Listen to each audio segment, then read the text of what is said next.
Bom, então vamos tentar fazer mais um estudinho. Me lembrei daquela passagem do Carl Gustav Jung no livro Fundamentos de Psicologia Analítica, em que ele está fazendo uma palestra para um grupo de médicos na Inglaterra e ele diz: eu gostaria que vocês pegassem tudo que eu vou dizer, sempre acrescentando as palavras parece que. Porque dentro da ciência, nós sempre vamos estar nesse processo. Parece que é assim. Então, mais um estudo nosso, com o que a gente consegue, o pouco que a gente consegue pegar, e parece que funciona mais ou menos assim, que a gente possa tentar olhar isso. A gente vai falar esse nome bonito, né? Interligações psíquicas na construção do eu. Mas o que a gente gostaria de abordar? A questão da epigenética no nosso desenvolvimento psíquico. Epigenética foi descoberto, se tinha a ideia dos genes, né?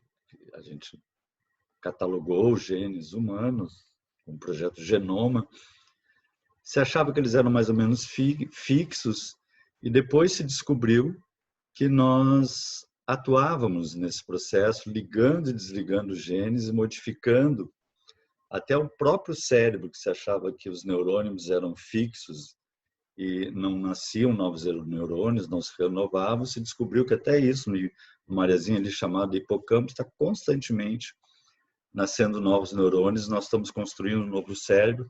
Essa ciência se chama epigenética.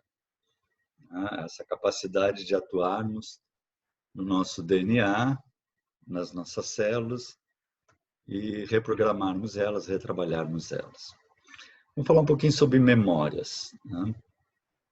A gente, em vez de pegar esse termo só memórias, a gente gostaria de pegar termos conteúdos psíquicos, que seriam memórias que passaram até uma estrutura comportamental dentro de nós. Foi um aprendizado e nós passamos a agirmos, a nos movimentarmos de acordo com esse aprendizado. Então, nós vamos ter conteúdos psíquicos complexos, que foram aprendizados difíceis, né, que nós não conseguimos metabolizar. A gente gosta de brincar, né, comer uma feijoada à meia-noite, ali pelas 4 da manhã sai feijoada por cima, por baixo, a gente não metabolizou, a gente não conseguiu assimilar. E tiveram determinadas experiências na nossa infância, olhando sobre um olhar espiritualista, em outras existências, em outras vidas, olhando sobre o aspecto da reencarnação, né, tanto no Oriente como no Ocidente, a doutrina espírita trabalha bastante. Então nós trazemos experiências dentro de nós que às vezes nós não conseguimos ainda metabolizar aquilo, trabalhar, e elas agem dentro de nós quando toca naquilo, dá a chamada emoção, uma inervação psíquica, dá um calorão, dá um batimento cardíaco, ou a gente gagueja, ou a gente perde o controle, né? Nós somos tomados pelos complexos, digamos assim. Nós vamos ter conteúdos primitivos, naturais, né? Que não chegam a ser complexos, que nos perturbam, mas que também atuam no nosso comportamento. Quando nós já estamos lá no 10º pastelzinho, e já sabemos que temos que parar de comer aqueles pastéis, aí só mais um, né? Ou às vezes ligado a um impulso de julgar alguém, de falar, de fazer uma fofoca, conteúdos primitivos, mas todos temos conteúdos elevados, né? Quando nós percebemos uma injustiça, quando nós percebemos, né, mesmo que nós sejamos espíritos ainda mais primários, nós temos os companheiros e queremos que os companheiros sejam tão alegres como nós, e temos conteúdos altamente elevados, né, todos, né, isso faz parte da estrutura do ser humano, né. Alguns têm esses conteúdos altamente elevados mais intensos, mais presentes, alguns estão mais ocultos, mas nós passamos e vemos uma criança na rua passando fome, nos toca aquilo, né? Uma criança sofrendo, um animal. Então, vai variar cada um, mas todos nós temos esses conteúdos universais, desde alguns para serem trabalhados até os mais elevados. Então, quando nós vemos essa disposição, esse desenvolvimento da criatura humana, né, que vem lá do macaco, como se diz, né? Nós viemos galgando. Nós temos não só esse caminho da evolução, mas temos também um caminho de evolução dos nossos conteúdos. Nós vamos cada vez conquistando conteúdos mais elevados, até Deus, vamos botar assim, como símbolo, né? É o nosso paizão de amor, mas também como símbolo do... Eu gosto muito, a ciência nos fala em complexidade crescente, que o universo se desenvolve dentro de uma complexidade crescente. Então, nós cada vez vamos melhorando, vamos indo, nem sabemos para onde, mas a nossa diferença lá do Neandertal, do Homo sapiens arcaico, para nós agora, mesmo lá do tempo dos bárbaros, para nós, já houve assim um crescimento imenso, nós já estamos com outros níveis, nós vamos nos divinando, digamos assim, se dá para usar esse termo. Então, nesse sentido, assim. Então, quando nós vemos um casalzinho abraçado, são duas individualidades, com experiências de vidas riquíssimas.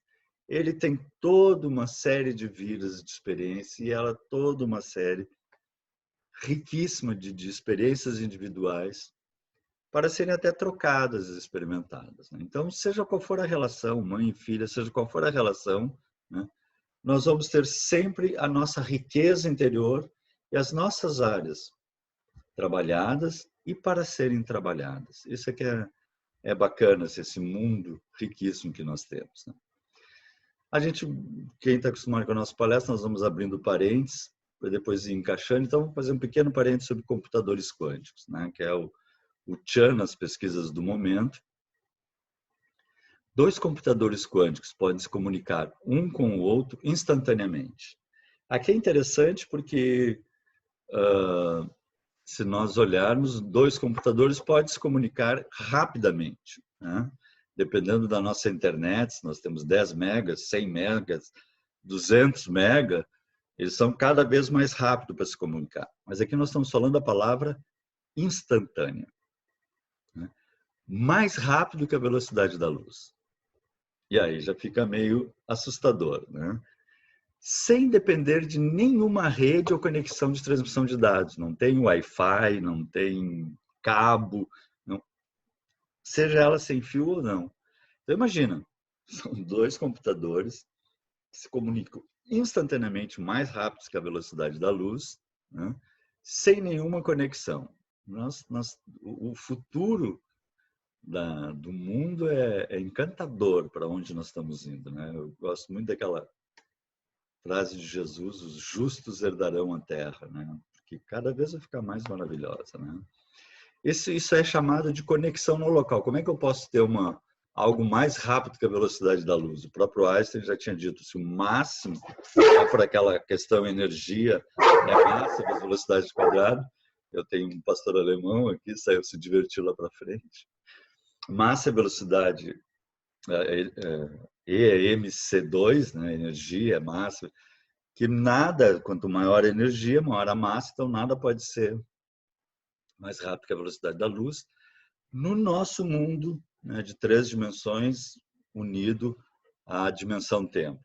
Mas a conexão no local, ela trabalha com tunelamento, e quando vocês ouvirem falar em física quântica, vocês vão ouvir falar muito em conexão no local. Então, o processo sai da terceira dimensão, vai para a quarta dimensão e entra no outro ponto, instantaneamente. Então, eu ponho duas partículas correlacionadas, que se coloca assim em spins, né? No momento que eu giro uma, a outra automaticamente gira. É instantâneo, eu consigo fazer essa conexão. É coisas de computador quântico, né? E nós temos dentro da nossa computação os chamados bytes.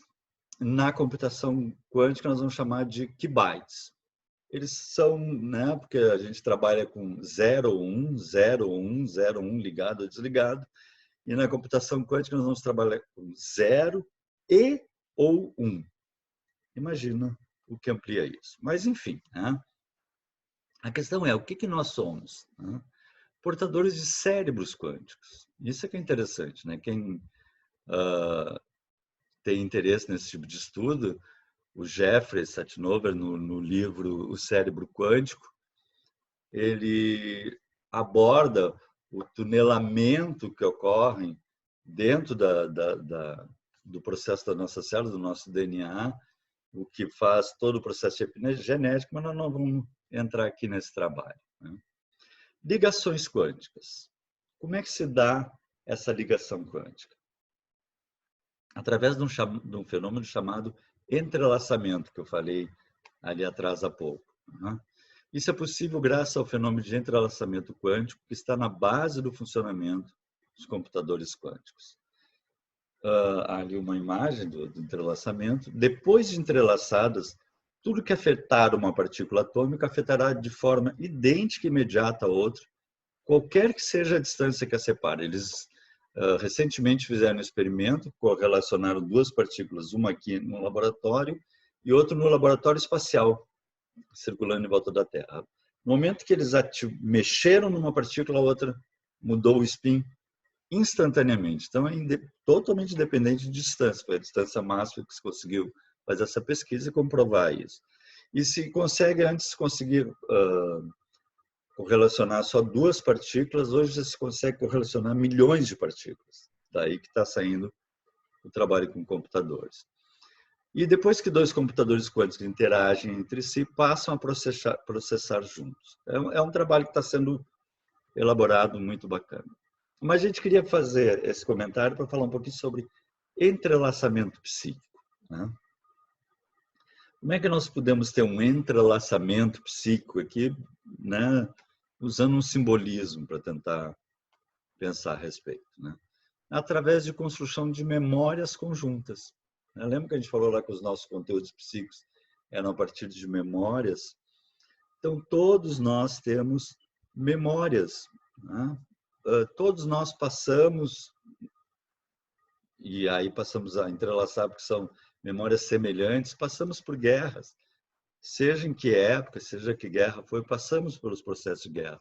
Passamos por dificuldades alimentares nos vários períodos glaciais, nas várias secas que fizeram com que cidades inteiras fossem abandonadas.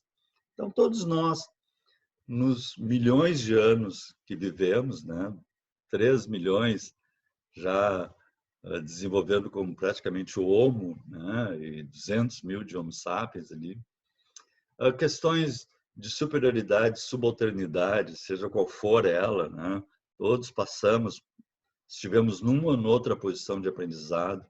Família, todos nós já vivemos e temos essa experiência família. Às vezes, talvez até não tivéssemos muito felizes estarmos naquela família, mas estávamos numa família. Né? Tivemos construções de memórias muito agradáveis, de descoberta de conhecimento, de conto de histórias. Eu me identifico muito aqui, porque em outras vidas eu fui sacerdote católico, vivia nas bibliotecas, então até hoje, você pode olhar atrás de mim aqui, estou sempre lendo, adoro, né? Tá sempre, eu acho, sabedoria vem de sabor, a etimologia da palavra, né? Então, quanto mais a gente descobre, mais saborosa a vida fica. Enfim, né? Todos nós tivemos experiências desagradáveis e agradáveis que estruturaram o que somos agora. Mas a gente queria falar não só memórias gerais entrelaçadas, mas complexos entrelaçados. Aquelas memórias que nós não conseguimos metabolizar e meio que deixamos elas guardadas dentro de nós, fechadas dentro de nós, que de vez em quando elas nos perturbam e nos tomam. Então é interessante, às vezes tem uma determinada pessoa que me irrita, não sei, aquela pessoa me irrita, né? E a gente acha que a culpa é da pessoa. Se ela me irrita, é porque eu tenho uma irritação dentro de mim. Isso é que é legal a gente perceber. Eu tenho algo que se irrita dentro de mim. Porque vamos supor que ela vá embora, morra, viaje, vá para outro lugar, vem outra pessoa que me irrita. Então o problema não são as pessoas. O problema é eu ter uma coisa dentro de mim que me irrita. então é eu que tenho que ser trabalhado. Eu tenho que olhar por que eu estou me irritando. Será que está mexendo no meu orgulho? Será que está mexendo nos meus medos? Será que está mexendo a coisa dentro de mim? Então a gente encarna junto com um grupo de pessoas que ativam coisas que me irritam e coisas que me fazem bem. Bah, aquela pessoa me estimula, eu vejo aquela pessoa, me dá um pique, me dá uma alegria, né? Cada um tem um lado positivo, o lado que dá uma mexida. Então essa é a riqueza. Então nós vemos, por exemplo, um casal assim namorando, e diz, que bonitinho, mas se tivesse alguém que pudesse olhar isso mais profundamente, assim, tá, ele pode estar ficando com aquela ali, mas ele vai se relacionar mesmo depois com a outra, porque é com a outra que ele tem áreas para serem trabalhadas, é ali que vai funcionar a coisa, né? Num ambiente de trabalho, né, ou no ambiente religioso, no ambiente de trabalho, nós vamos ter aquelas pessoas altamente entrelaçadas, às vezes para bem ou para desarmonia, mas altamente, outras mais ou menos neutras, que entrelaçam com o outro, e outras bem tranquilas, que levam todo mundo numa boa. Então, alguém diz assim, eu tenho vontade de matar o chefe, né? Eu disse assim, não, ele é o jeito dele, é assim, porque a pessoa não está entrelaçada aquele complexo, aquele mecanismo. Então, é interessante quando nós vemos isso, que a coisa é trabalhar em nós, isso, né? Então, quando a gente vê um casalzinho assim, diz, que lindo, estão se casando, sei lá o que tem para entrelaçar e para trabalhar, mas é bacana a gente ver isso. Chifópagos, que é uma experiência muito complicada, né? Muito complexa, que se conhece, que é quando as pessoas vêm presas por uma parte do corpo, né? Nós vamos ter também chifópagos psíquicos, vamos dizer assim, né? São criaturas que estão tão entrelaçadas, né, que elas já vivem quase que grudadas psiquicamente uma à outra. Se for por um processo positivo, bom, mas se for por por uma série de complexos, aí é complicado, né? Aquela coisa de manhã cedo já dá bom dia, né? Já a coisa pesa. O Jung usava esse termo que eu acho muito legal, constelação psíquica. Ele dizia assim, nós temos esses conteúdos psíquicos, né? Mas um conteúdo pode ativar outro conteúdo. E às vezes eu posso ativar vários conteúdos, por isso constelação, e aí eu entro, né? Por exemplo, assim, me bate um pessimismo ali, né? Aí me dá um pessimismo, esse pessimismo acaba me dando medo, né? E já eu fico chateado com tudo e aí não consigo fazer mais nada e travo, né? Dá aquela travada assim, parece que é uma preguiça, mas na verdade eu constelo, né? Eu constelo um medo, um pessimismo e já não tenho vontade nem de fazer as coisas, né? Então isso é o que se chama de constelação. Agora imagina num processo de chifópagos quando há uma constelação, né? Aí a coisa fica pesadíssima no ambiente, né? Às vezes até coisas graves podem ocorrer, né? Então, o entrelaçamento psíquico, os conteúdos psíquicos entrelaçados podem ser trabalhados em conjuntos. Por quê? Porque um está mostrando no outro o que ele tem para mexer dentro dele, né? Um ativa no outro que deve ser mexido no outro. Isso eu acho lindo, nós nos cocriamos, né? Então, um ativa o outro. Então, aquele companheiro do movimento religioso, do movimento social, do vizinho, da família, que mexe comigo, na verdade, ele está me mostrando áreas dentro de mim boas de serem trabalhadas, ricas para serem trabalhadas, né? Se me perturbo, eu trabalho elas e ele passa a não me perturbar. Isso é que é legal, né? Porque é em mim a coisa, né? Mas eu cresço com isso, né? Então, por isso que diz, não é por acaso que a gente está naquele ambiente de trabalho, né? Naquela relação, enfim, né? Aqui eu vou abrir um rápido parênteses, nesse não é por acaso, porque, claro, por exemplo, eu estou com alguém casado, né? Às vezes a gente vê essas pérolas assim, aí aquela pessoa, sabe, é uma mulher neurótica ou é um homem rude, e eu digo assim, não dá para mim continuar junto, né? E aí alguns dizem assim, mas não é por acaso que estão juntos. Não é por acaso que eu estava junto, mas eu cresci, ele não quer crescer, ou ela não quer crescer. Aí cada um segue o seu caminho, né? Isso é importante a gente perceber isso. Mas aproveitar então a oportunidade para reprogramar esses conteúdos, modificar isso. Não quero ser uma pessoa que me irrita sempre que aparece aquele tipo de padrão vibratório. Eu quero ser legal, né? Eu estou tentando viver em paz, viver em harmonia. Essa é a ideia, né? Reconcilia-te com teu adversário enquanto estás a caminho com ele, diz Jesus. Que lindo isso, né? Ou seja, trabalha dentro de ti os processos. Às vezes tu não pode nem falar para ele, mas pode trabalhar dentro de ti. Então, vamos supor que tenha eu e o próximo, né? E eu resolvo mudar, né? Eu tenho lá conteúdos mais elevados conquistados, e esses complexos estão me incomodando, essa chatice, essa preguiça, esse medo. Eu digo, não, deixa. Chega de ser essa criatura rezinguenta, chega de ser essa criatura velha. Não quero mais. Eu quero ser uma pessoa leve, uma pessoa mais serena, uma pessoa alegre. E eu mudo. Mudo os meus conteúdos, porque nós podemos mudar. E nós nos modificamos. E o outro que está do meu lado, seja no lar, seja no trabalho, ele não quis mudar. Ele continua o rezinguento de sempre. Eu gosto de brincar, às vezes vocês ouvem eu falar em palestra, tá aquele domingo lindo, diz, que domingo lindo, vamos dar uma volta. Bom, se ele não quer, o que tu vai fazer? Tu vai ser feliz. Né? Mas o que é interessante nisso é continuar amando, né? Continuar, seguir adiante em paz, né?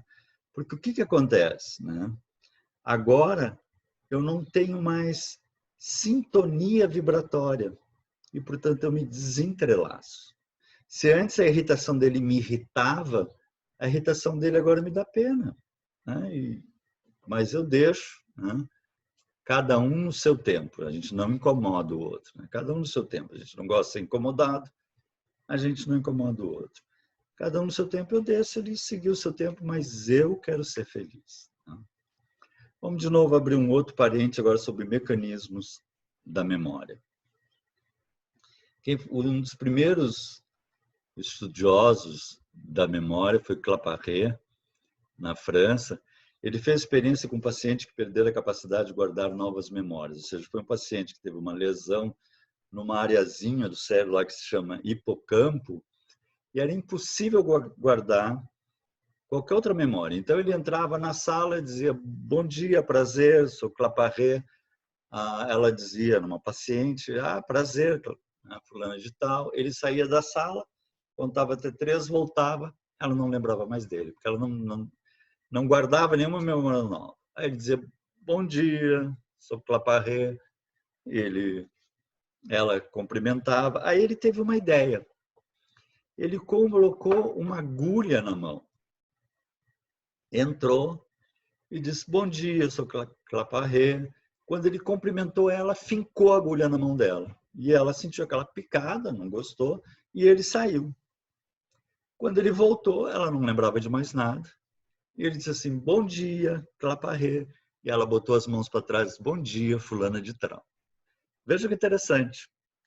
Ela não lembrava, mas algo dentro dela, né, mudou o comportamento, ou seja, em algum lugar havia uma memória interna. Então, ele descobre que nós temos 2 sistemas de memória. Um inconsciente, baseado na formação de lembranças, um consciente, desculpa, né? Que eu me lembro, eu me lembro que eu nasci e tal, sou filho de tal, tal. E outro que é inconsciente, mas responsável pelo comportamento, sem a lembrança explícita. Agora, vocês viram há pouco meu cachorro latir. Eu adoro cachorro, mas vamos supor que lá com 1 ano de idade eu tivesse sido mordido por um cachorro e não me lembro disso. Só que daí não gosto de cachorro. Não, cachorro lá, eu aqui. Por que isso? Eu não me lembro. Mas eu tenho lá uma memória dentro de mim de trauma de cachorro. Veja que coisa interessante. E que modifica o meu comportamento. Isso é mágico e legal de a gente estar atento a isso. Né? O priming é uma memória muito legal, que se chama pré-ativação. É uma memória que ativa outras memórias. Então, o trabalho dela... Então, por exemplo, assim, eu estou conversando com alguém e passa alguém por nós, eu sinto o perfume que a minha mãe usava. Minha mãe já desencarnou. Então, eu estou conversando aí um pouquinho, eu digo, perfume da minha mãe. Todas as memórias da minha mãe vêm e eu sou tomado, né, para aquelas memórias agradáveis ou não agradáveis, seja qual for o priming que vai dar, mas ele dá um disparo no meu sistema de memórias. Daí. Isso se chama o gatilho, né, o contexto. Ele funciona com contexto externo também, né?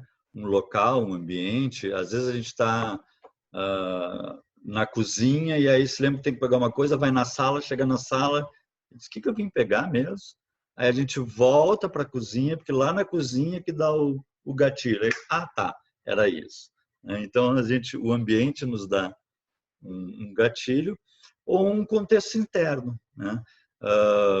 Muito interessante, por exemplo, quem tem síndrome de pânico, quando dá síndrome de pânico, dá taquicardia, o coração acelera, a respiração fica ofegante. Às vezes a pessoa que tem síndrome de pânico, ela está tranquila, né? Ela sai de casa e aí lembra que esqueceu as chaves, ela volta correndo para pegar as chaves, porque ela está atrasada. Aí no que ela corre, aumenta o batimento cardíaco, aumenta a pulsação, fica ofegante, e aí o cérebro diz assim, isso é prime de pânico, e ela entra em pânico. Vê que interessante. Né? Pode ser um contexto externo, como contexto interno. Nós somos uma coisa maravilhosa de estudar e de entender. Né? Existem vários tipos de memória. Né? O Baddeley tem um livro fantástico, estudos fantásticos sobre memória. Uma das memórias é a memória de trabalho, que é, digamos assim, a nossa fundamental. Eu pego uma cadeira, eu tenho que ter uma sequência. Para que eu peguei essa cadeira? Para me sentar. Senão, se eu pego a cadeira, o que eu estou fazendo com essa cadeira na mão? Então, eu tenho uma sequência que eu consigo viver com essa memória. Mas ela é rápida. Depois eu não fico lembrando assim, quando eu fui sentar, eu puxei a cadeira. Não, eu vou apagando e seguindo outras. É memória de processamento. Mas depois foram descobertos dois tipos de memória muito interessantes. Uma memória de curto prazo, que pode durar horas ou semanas. Né? Então, o que tu almoçou há 2 semanas atrás? Na terça-feira. Nem me lembro se eu almocei. Né? O que eu almocei? Então, eu almocei e apaguei. Não vou guardar todos os cardápios de todos os almoços de todo o mês. Né? Mas existe uma memória de longo prazo. Pode durar uma vida inteira. Eu me lembro quando eu tinha 7 anos de idade e aquilo é vivo. Então, são as chamadas memórias de longo prazo. O que leva a eu ter essa memória de curto prazo ou memória de longo prazo? A repetição. Se eu ficar repetindo, eu transformo uma memória de curto prazo numa memória de longo prazo. Então, a repetição, o ensaio, a repetição da informação é fundamental para a preservação da informação, evitando a sua destruição e permitindo sua transferência para a memória de longo prazo. Então, o que vai gerar isso? Eu vou ficar lembrando, eu almocei batata, queijo, eu almocei arroz, batata, eu almocei arroz. Não, a gente não fica fazendo isso. O que nos leva a repetir e enviar para a memória de longo prazo? Está ali já. A emoção. A emoção é que faz com que eu repita e aí ela se transforme numa memória de longo prazo. A emoção é fundamental para a memória de longo prazo. Então, como é que funciona isso? Eu fico assim, aquele beijo, aquele beijo, aquele beijo, aquele beijo. Pronto. Acabei de transformar aquele beijo numa memória de longo prazo, que foi uma coisa agradável para mim. Eu rememorei ela. Né? Então, são as chamadas memórias de longo prazo, que eu fico bombardeando os meus neurônios com serotonina, que é o hormônio da satisfação, e fico transformando numa memória de longo prazo. Mas pode também haver uma memória de longo prazo não agradável, né? Que seria negativa, né? Que é o quê? Né? Quando alguém nos faz uma sacanagem, né? E a gente é cristão, não, a gente perdoa, mas que não podia ter feito isso comigo, não podia. Não, mas tudo bem, eu não vou me incomodar, mas que não foi legal, não foi legal, foi uma sacanagem, foi uma sacanagem. Né? O Godofredo, como eu gosto de brincar, né? O Godofredo, pronto. Acabei de criar uma memória de longo prazo daquela criatura dentro de mim, né? Que vai me acompanhar, olha só, vai me acompanhar. Né? Então, ficar remoendo, né? Consolida o complexo, consolida a memória de longo prazo negativa. A recorrência ou a recaída reforça essas trilhas neurais e eu acabo fixando aquilo definitivamente no meu cérebro. Então, a repetição, né, vai formar uma memória de longo prazo. Se ela é desagradável, eu imediatamente tenho que trabalhar a reprogramação. Não, pode parar. Não vou ficar pensando nisso. Não vou ficar entrando nessa história. Não vou criar no meu cérebro uma memória de longo prazo. Porque aqui nós estamos falando da memória em si, mas vamos falar agora sobre a neuroquímica da memória. Um dos maiores pesquisadores do mundo em memória é o argentino Ivan Esquerdo, naturalizado brasileiro, que trabalhou mais de 30 anos na URGS, agora trabalha no Instituto do Cérebro, na PUC do Rio Grande do Sul, aqui em Porto Alegre, amigo de outro dos maiores pesquisadores também de memória, o Kendall. Procurem material sobre ele, que ele é fantástico. E o que eles descobriram? Que a memória de curto prazo gera mudanças funcionais nas sinapses, neurotransmissores. Basicamente, o glutamato é o que ativa, né? Porque nós temos o GABA, que acalma, e o glutamato, que ativa. Né? Mas também mobilizado, como eu tinha falado, lá por serotonina, por outros processos. Mas o glutamato é o que vai estar na base dessa ativação. Mas vou ter a memória de longo prazo.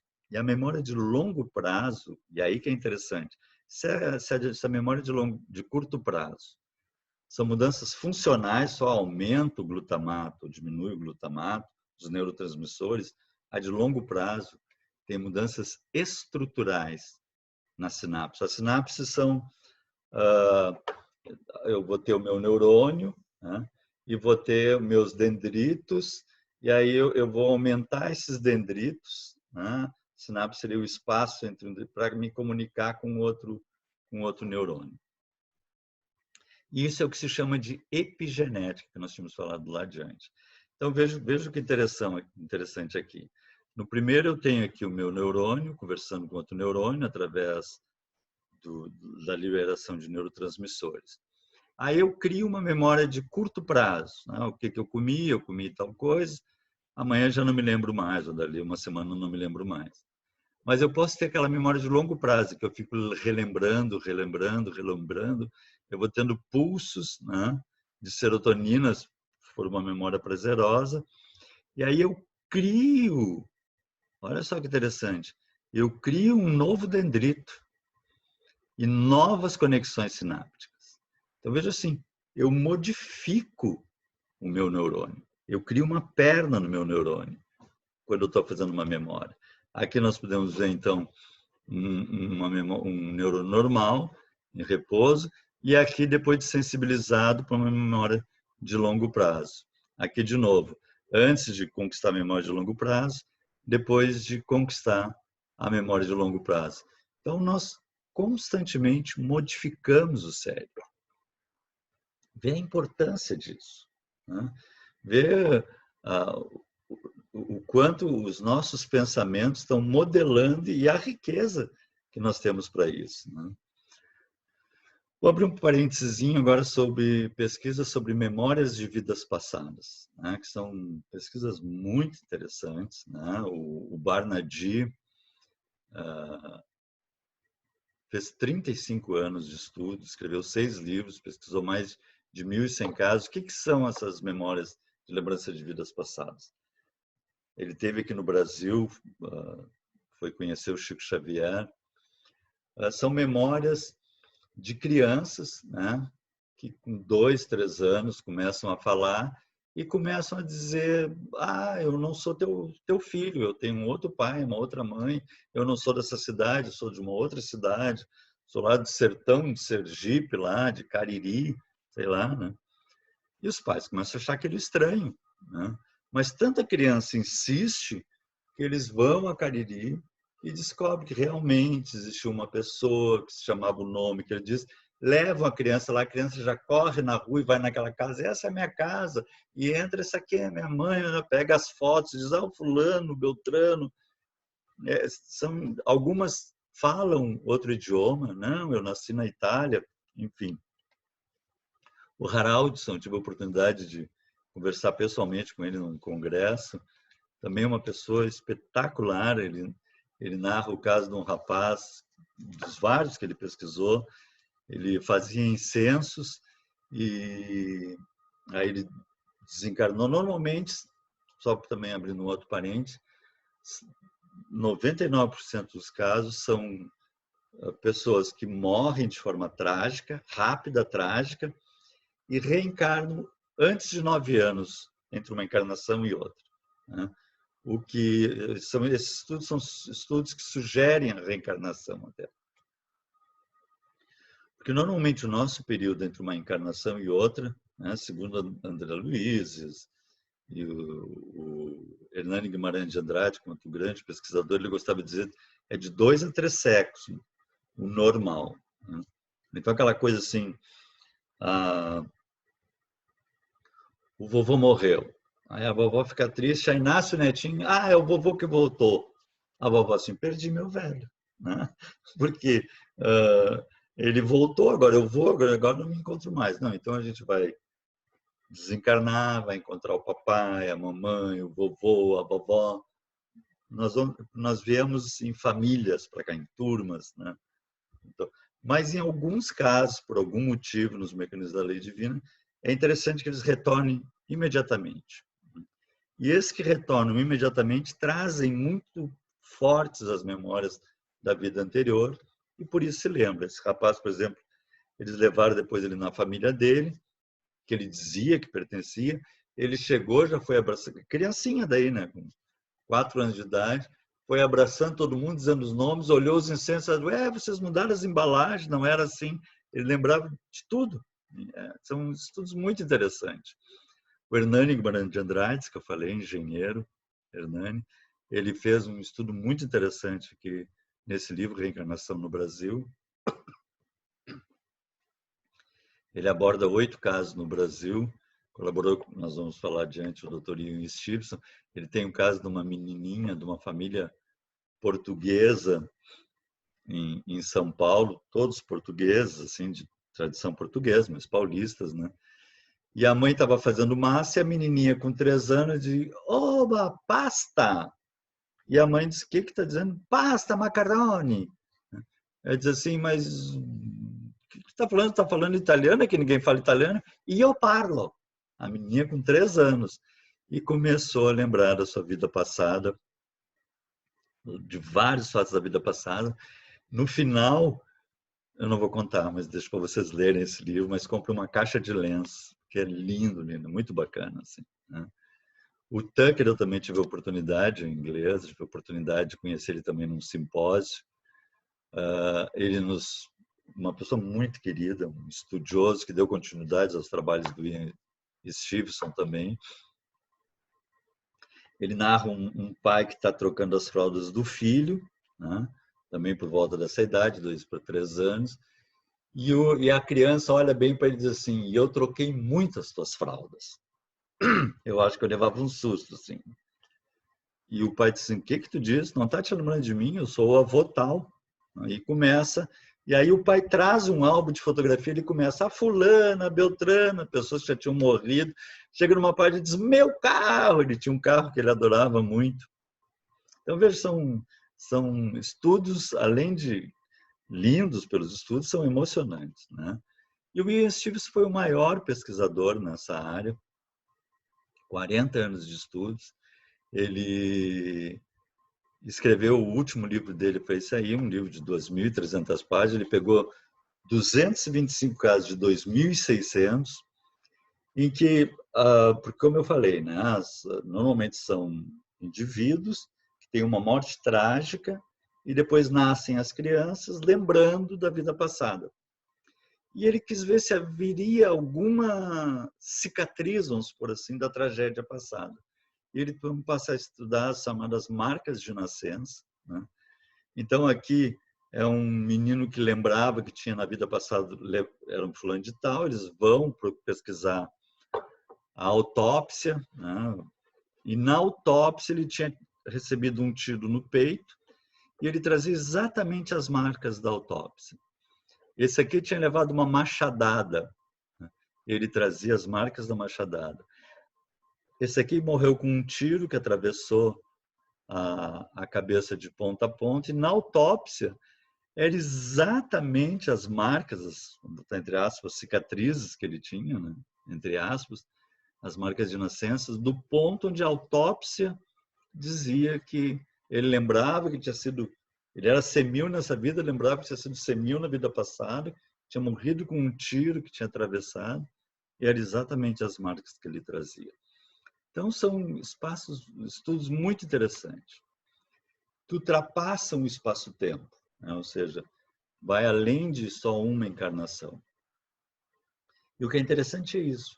Os conteúdos psíquicos, ou seja, as minhas memórias, também seguem além da veste física, além de uma vida, e prosseguem nas encarnações seguintes, com todos os seus potenciais. Então, é como se diz assim, o que eu conquistei hoje, eu conquistei para sempre. E o que eu tenho que trabalhar, eu vou trabalhar. Tenho a eternidade para trabalhar, né? Mas calma, né? Calma aí, devagar e sempre. O Francisco Cândido Xavier, nosso querido Chico, recebeu desse espírito André Luiz, no livro Domínios da Mediunidade, no capítulo 22, Emersão do Passado, um trabalho sobre animismo, em que ele como espírito, né, vai visitar, junto com o amigo espiritual dele, um trabalho mediúnico numa casa espírita. Ele está desencarnado, né? E ele vai ver umas pessoas encarnadas, e tem uma moça viva, encarnada ali, que começa a ter, digamos assim, uma postura emocional de choro e se debater, que parecia que ela estava incorporando um espírito.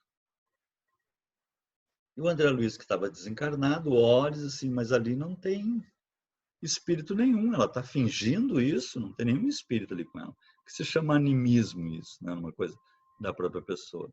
E o orientador espiritual dele, que estava com ele, disse assim, isso quer dizer que nossa irmã imobilizou grande coeficiente de forças do seu mundo emotivo. Veja só, isso aqui foi escrito há 50 anos atrás, né? Nem tinha esses estudos sobre memória, sobre a capacidade de nós reter memória através da emoção, não se conhecia isso, né?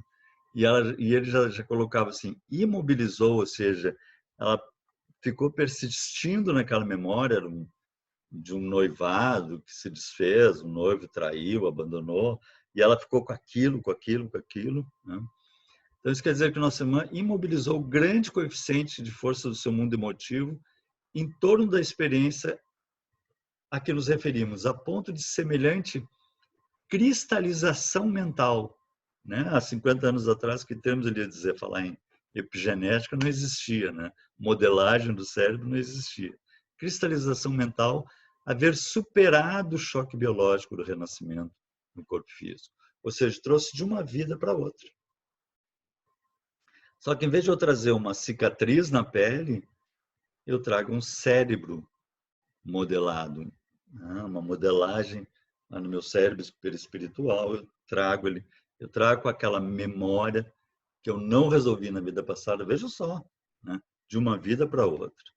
Fixando-se nessa lembrança, quando estada de mais perto pelo companheiro, ou seja, quando o noivo que abandonou ela lembrava dela, ou pensava nela, ou ela sentia o pensamento dele, primem, ativava nela aquelas memórias, e ela, só que eram memórias de muita dor, e ela entrava em muita dor. Veja que interessante.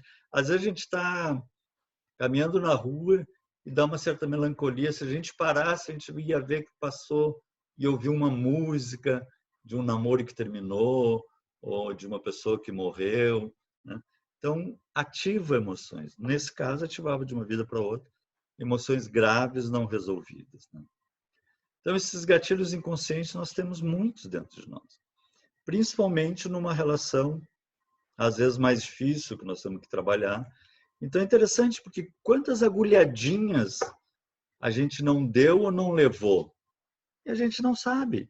E agora a gente está levando agulhada e não está gostando, mas é porque a gente ainda não trabalhou as agulhadas dentro de nós. Então, reprogramar. Como dizia o nosso amorzão, aprendeste o que foi dito, olho por olho e dente por dente. Eu, porém, vos digo que não resistais ao mal que vos queiram fazer. Né? Vai carregar essa criatura, né? Vai carregar por quanto tempo? Vai fazer cicatrizes dentro de ti? Não, deixa para lá, perdoa, vai ser feliz. Né?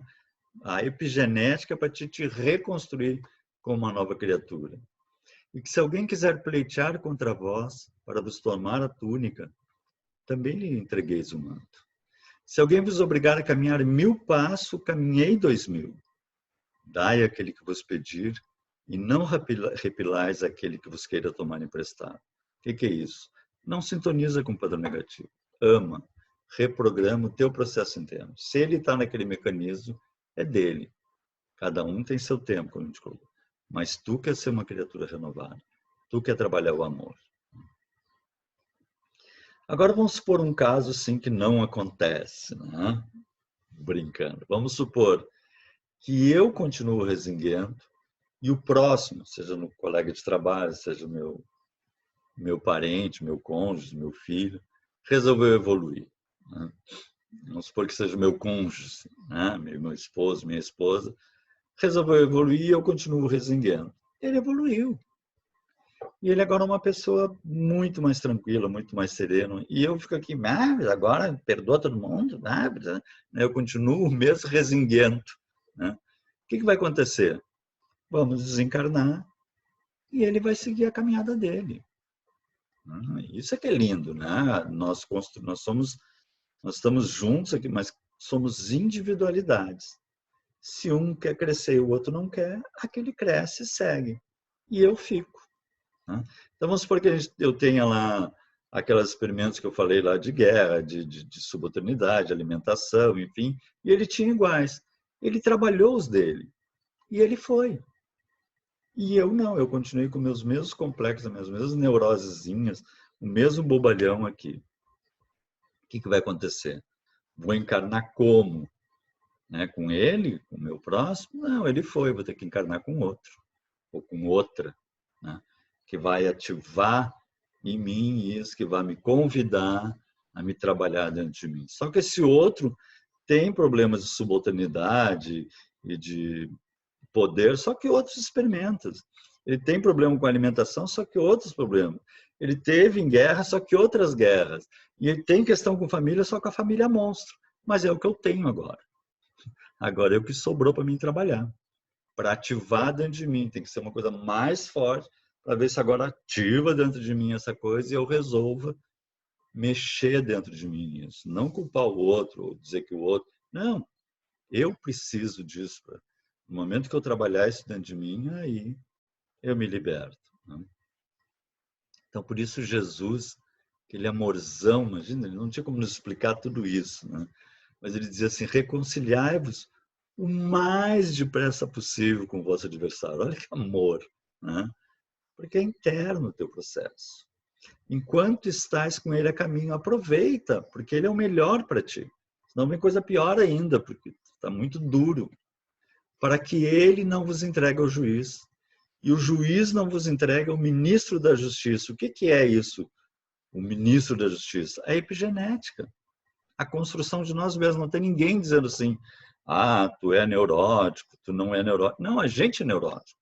Sabe? Eu posso desencarnar, ser levado para um plano espiritual maravilhoso, e falar, qual que eu desencarnei? Eu não podia ter desencarnado. Neurótico aqui, neurótico lá. O céu é interno, é a construção dentro de nós mesmos. Então, a justiça é construída dentro de nós mesmos. A consciência, as leis são a nossa consciência. e não sejais metidos em prisão, né? Para não ter que ir para uma família monstro, né?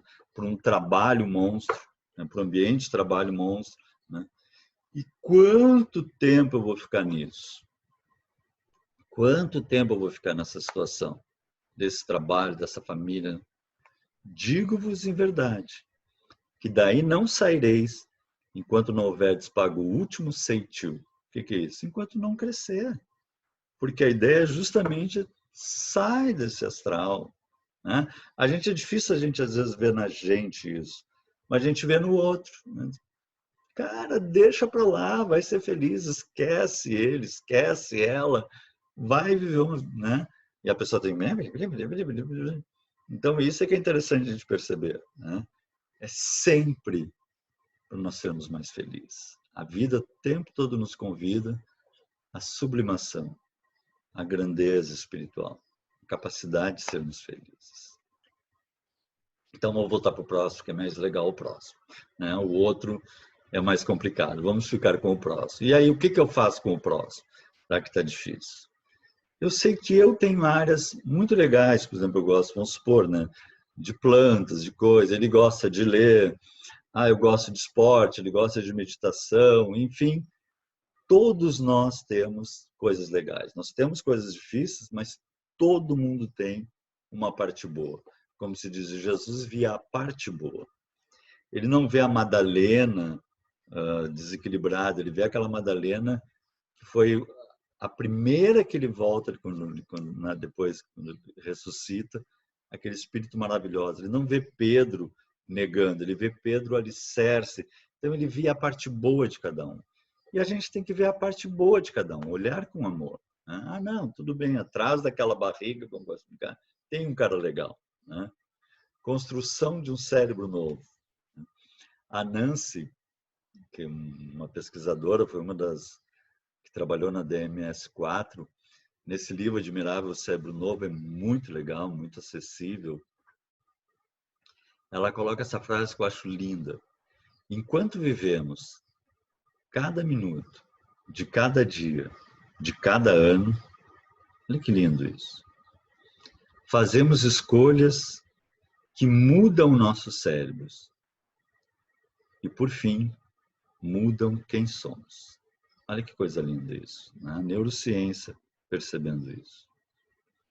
Nossos cérebros estão em constante reconexão, de modo que mudamos de mente, literalmente. E podemos fazer isso para melhor. Então, a construção do cérebro novo, né? Mas, sobretudo, tem de ardente caridade uns para com os outros. Remodelar o cérebro. O Paulo vem nos falando, regozijai-vos no Senhor, ou seja, ter gratidão, ter alegria. Regozijo eu fui pesquisar o que era regozijo, é satisfação intensa, ou seja, nossa, olha que céu lindo, olha os pássaros, olha a beleza da vida. Vai ser simples, olhar os pássaros do céu, olhar os lírios no campo, a simplicidade. E aí tu vai perceber a paz que existe, permeia todo o universo, que convida a viver dentro de ti. Mas o que eu tinha falado lá no início, assim, né, sobre essa epigenética aplicada, como é que eu faço para então mudar meu cérebro? Ter um cérebro mais legal, ter um cérebro mais saudável, ter um cérebro mais vivo, mais alegre, mais lúcido. Imagina, 2000 anos o Paulo já nos dizia isso. Quanto ao mais, irmãos, tudo que é verdadeiro, tudo que é honesto, tudo que é justo, tudo que é puro, tudo que é amável, tudo que é de boa fama, se há alguma virtude, se há algum louvor, nisso pensai. Olha que frase, né, que estava lá no início da nossa palestra, que resume toda a palestra. Né? Aonde estou colocando os meus pensamentos e as minhas emoções é a maneira como eu estou construindo a minha vida, o meu ser eterno. Então, o que vai acontecer? Quanto mais eu trabalhar as partes boas, mais elas vão se engrandecer em mim e mais as outras vão começar a perder o sentido. Eu consigo reprogramar elas até construir uma criatura nova, graças ao próximo que nós nos cocriamos, como nós falamos. Mas eu pulei rapidinho, se vocês notaram, o sexto, que diz assim: não tenhais cuidado de coisa alguma, mas com muita oração e rogos, com ação de graças, sejam manifestados os vossos pedidos diante de Deus. E o que a gente pede a Deus? Uma família harmônica, filhos sempre bem, uma constante alegria, saúde perfeita. Isso lembra aquela história daquele menininho que sonhava em dar uma voltinha num elefante voador, né? E ele passou a infância dele com aquela coisa, puxa, eu queria andar num elefante voador, se tornou jovem e ficou com aquilo guardado, assim, puxa, passei minha infância, não dei uma volta num elefante voador, é uma história simbólica, né? E aí ele se tornou adulto, né? E sempre com aquela ideia assim, puxa, eu não consegui andar num elefante voador, se tornou uma pessoa extremamente querida, se tornou um religioso extremamente amável, sempre fazendo a caridade, sempre ajudando, sempre bem com todo mundo, mas lá dentro ele tinha aquela coisinha assim, eu nunca consegui dar uma volta num elefante voador. E aí desencarnou, foi recebido no plano espiritual, bem, né? Porque era uma pessoa muito boa. E aí o amigo espiritual dele assim, tá, tu estás bem? Tá feliz? Ele, sim, estou feliz. Não, mas eu sei que tem uma coisinha aí, pode falar.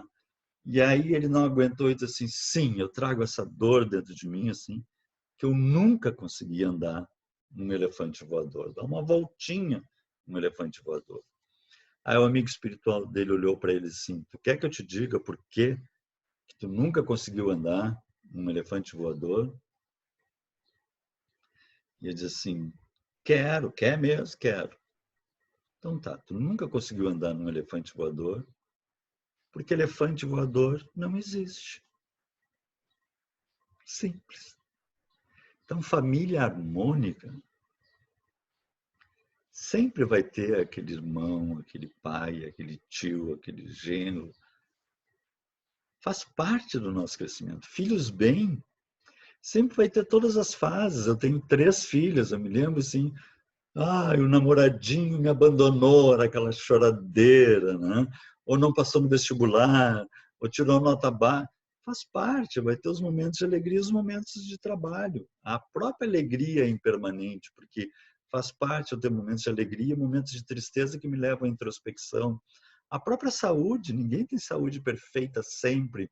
Ela faz parte do nosso aprendizado, a construção harmônica, as nossas emoções trabalham no nosso corpo, né, na psicossomática que se diz, e vão gerar mecanismos também, o nosso corpo nos convidando à harmonia.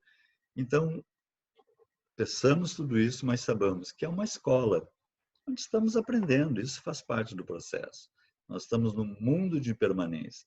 Tudo isso é impermanente, tudo é aprendizado, escola de aprendizado. Porque o meu reino não é deste mundo, é deste mundo. Desculpa eu botar aqui neurônios, eu prefiro botar assim, né? A construção desse processo dentro de nós, de amor. E aí, mais uma vez, a epigenética do amor, agora com João, aquele apóstolo que mais amou Jesus. Na primeira epístola ele diz assim, amados, amemo-nos uns aos outros, porque o amor é de Deus. Olha que lindo isso. E todo aquele que ama é de Deus e conhece a Deus. Quem não ama não conhece a Deus, porque Deus é amor. Deus permanece em nós e o seu amor em nós é perfeito. É a epigenética. Aí nós estamos no amor, nós construímos o cérebro, o ser perfeito. No amor não há medo, mas um perfeito amor lança fora todo medo. Nós percebemos que nós estamos há milênios evoluindo sobre o amor de Deus, sempre para melhor. Seja o que for que estivermos passando, se nós olharmos depois, foi para melhor, e será para melhor. Deus é amor, e aquele que permanece no amor, permanece em Deus. Então, que nós possamos fazer a epigenética do amor de Jesus dentro de nós, a caminho da luz. Era isso. Brigadão, então.